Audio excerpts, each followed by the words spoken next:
La parole est à Madame la Présidente Assassi, auteure de la question. Merci Madame la Présidente. En préambule, je voudrais vous dire, Madame la Garde des Sceaux, que je suis très sensible à votre présence ce matin à cette séance de questions orales. Et donc j'ai une question à vous poser à laquelle je suis très très attachée. Vous le savez, le 9 janvier 2013, Sakine Kansis, Fidan Dogan et Leila Swalenez, 3 militantes kurdes, étaient exécutées dans les locaux de leur organisation parisienne. Ces femmes luttaient pour la reconnaissance des droits politiques et culturels de leur peuple. Alors depuis, un suspect a été arrêté, connu pour ses sympathies avec des mouvements nationalistes d'extrême droite turcs. Le mode opératoire et des révélations récentes tendent à démontrer l'implication des services secrets turcs et ceux d'autres États européens. Il s'agirait donc d'un acte planifié de longue date. L'affaire Adam Uzun, dont l'ensemble des poursuites et la procédure ont été récemment annulées par la Cour d'appel, prouve la coopération de la police française avec la Turquie pour l'arrestation des militants kurdes sur le territoire français. Alors, partant de ce constat, nous pouvons nous interroger sur le rôle des services de renseignement français et sur les informations concernant Omer Gounet, comme sur ses plans d'assassinat. Alors, une enquête a été ouverte, elle suit son cours en dépit des obstacles nombreux qui visent à masquer les commanditaires. On peut craindre cependant l'enlisement de l'affaire. Il est dans notre pays une macabre tradition, c'est celle qui consiste à ne jamais élucider les crimes politiques. Il est un aspect sur lequel je souhaiterais attirer votre attention et qui donne sens en fait à ma question. À ce jour, les plus hautes autorités de l'État n'ont toujours pas reçu les familles de victimes, contrairement à l'usage établi, et je salue certaines d'entre elles qui sont ici dans notre Haute Assemblée. Dans cette épreuve, les familles ont besoin du soutien de la République, alors que les leurs portaient des valeurs de démocratie, de justice et du droit des peuples.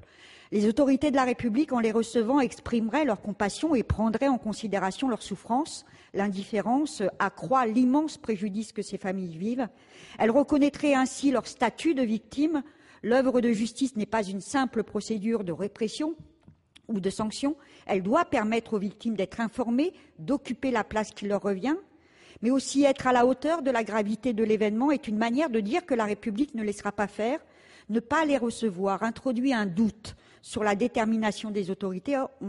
Or, la recherche de la vérité nécessite que les questions empreintes des doutes soient posées. Et cela permettrait aussi d'envoyer ce message clair aux commanditaires de ce triple crime. La France ne le laissera pas impuni. Il s'agit enfin d'adresser un signe à tous les démocrates qui ont trouvé refuge chez nous. La France les protégera et sera à leur côté. Alors les associations de solidarité comme celle de France Kurdistan qui m'a sollicité, les élus de tous bords que j'ai pu rencontrer, les citoyens et les personnalités comme celles rassemblées autour du comité Vérité et Justice, les associations kurdes, les familles ont besoin, Madame la Ministre, Madame la Garde des Sceaux, de cet encouragement. Donc ma question est toute simple.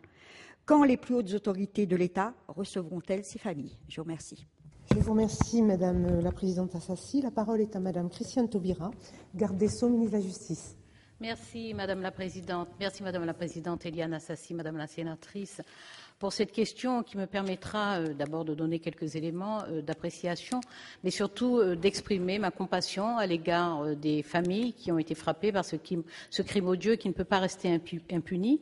Ces 3 militantes, Sakine Kansis, que vous avez citée effectivement, Fidan Dogan, ainsi que Leila Swalenez, méritent pour le courage qu'elles ont montré dans leurs engagements, la constance dans cet engagement, la détermination avec laquelle elles ont fait connaître et respecter la cause de leur peuple, méritent par-dessus tout, au-delà même de ce crime odieux, par-dessus tout que la vérité soit faite. Vous savez que 3 juges d'instruction de la section antiterroriste de Paris ont été chargés d'une information judiciaire.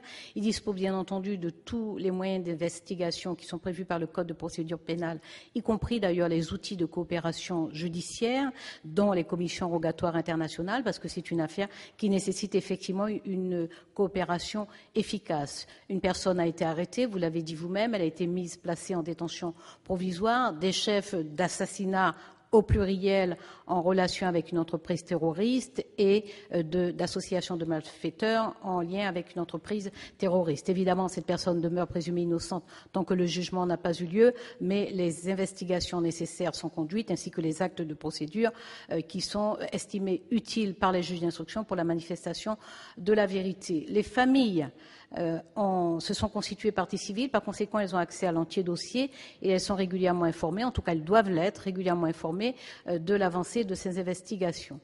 Concernant l'attitude des autorités publiques, vous savez qu'en tant que garde des Sceaux, je ne peux pas prendre le risque de recevoir les familles parce que je prendrais ainsi le risque de fragiliser la procédure, c'est-à-dire de donner à la partie adverse des éléments qui lui permettraient de contester le déroulement neutre et indépendant de cette procédure.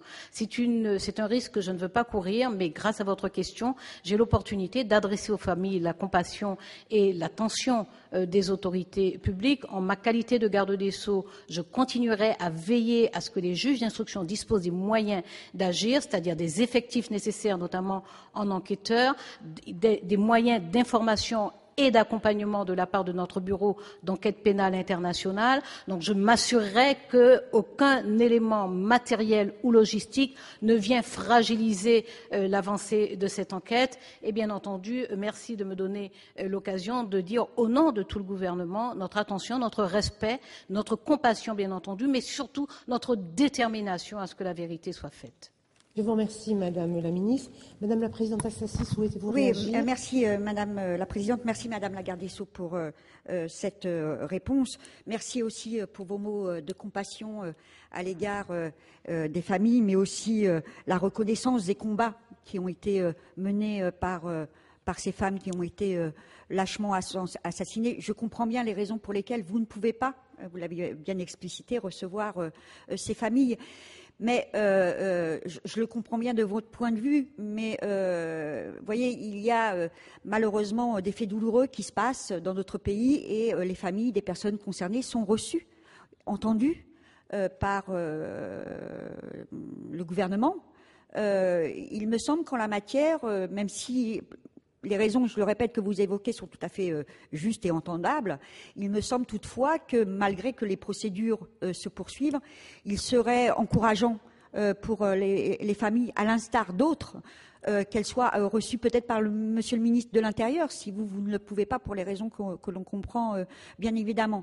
Ces familles ont besoin, bien évidemment, ce que vous avez dit, de compassion, d'encouragement, mais aussi d'encouragement pour les combats qui étaient menés hier par ces femmes et qui sont toujours d'actualité, malheureusement, aujourd'hui. Et donc, ce serait, au-delà, je le redis, de mots de reconnaissance, enfin de dignité, ce serait reconnaître ces combats et donner du sens aussi à des batailles qui se mènent souvent pas de façon publique, de façon reprise par les médias.